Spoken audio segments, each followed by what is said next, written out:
सध्या सोशल मीडियावरती एक भावनिक व्हिडिओ प्रचंड व्हायरल होत आहे, ज्यामध्ये 2 सिंह आणि महिलेमधील असं नातं आपल्याला पाहायला मिळणार आहे, जे पाहिल्यानंतर तुमच्या देखील डोळ्यात पाणी आल्याशिवाय राहणार नाही. कोंपणाजवळ ही महिला पोहोचताच दोन्ही सिंह तिच्याजवळ धावत आले, त्या महिलेला मिठी मारली आणि पुढं असं काय घडलं जे पाहिल्यानंतर प्राण्यामधील आणि माणसामधील नातं अव्यक्त भावनिक असल्याचं पाहायला मिळतं. जेव्हा हे सिंह खूप लहान होते तेव्हा त्या महिलेनं त्यांना वाचवलं होतं आणि त्यांची काळजी घेतली होती आणि सांगितलं जात आहे आज तेव्हा जे मोठे ताकदवान हे सिंह झाले आहेत तेव्हा देखील ते या महिलेला विसरू शकलेले नाहीत. सिंहाच्या डोळ्यात महिलेबद्दलचं प्रेम स्पष्टपणे आपल्याला पाहायला मिळते. या व्हिडिओमध्ये पाहायला मिळतात की हे सिंह केवळ त्या महिलेला मिठी मारत नाही तर चक्क तिचे चुंबन देखील घेत आहेत, तिच्या खांद्यावर डोके ठेवत आहेत आणि तिचा स्पर्श देखील अनुभवत आहेत.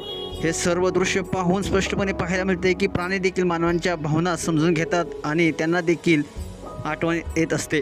हा व्हिडिओ पाहिल्यानंतर प्रत्येकजण भावनिक झाला आहे आणि हा व्हिडिओ शेअर देखील करत आहेत, तर अनेक विविध अशा प्रतिक्रिया देखील व्यक्त करत आहेत. एका व्यक्तीने त्या महिलेचं कौतुक केलं आहे. लोक म्हणतात की हे दृश्य केवळ व्हिडिओ नाही तर मानवता आणि करुणेचं प्रतीक आहे. हा व्हिडिओ आपल्याला देखील शिकवतो आहे मित्रांनो, जर प्राण्यांशी प्रेम दयाळूपणाने आपण जर वागलो तर त्यांचे माणसांशी देखील एक उत्तम नातं निर्माण होतं. सिंहासारखे धोकादायक मानले जाणारे प्राणी देखील या व्हिडिओमध्ये प्रेमाने आपुलकीने भरवलेले दिसलेत. हा व्हायरल झालेला व्हिडिओ ॲवसम व्हिडिओज नावाच्या एक अकाउंटवर पोस्ट करण्यात आला असून लाखो लोकांनी हा व्हिडिओ पाहिला आहे. तुम्हाला हा व्हिडिओ कसा वाटला तुमच्या प्रतिक्रिया अवश्य लिहा आणि आपल्या एस एस स्पोर्ट्स या चॅनेलला सबस्क्राईब करायला नक्की विसरू नका. धन्यवाद.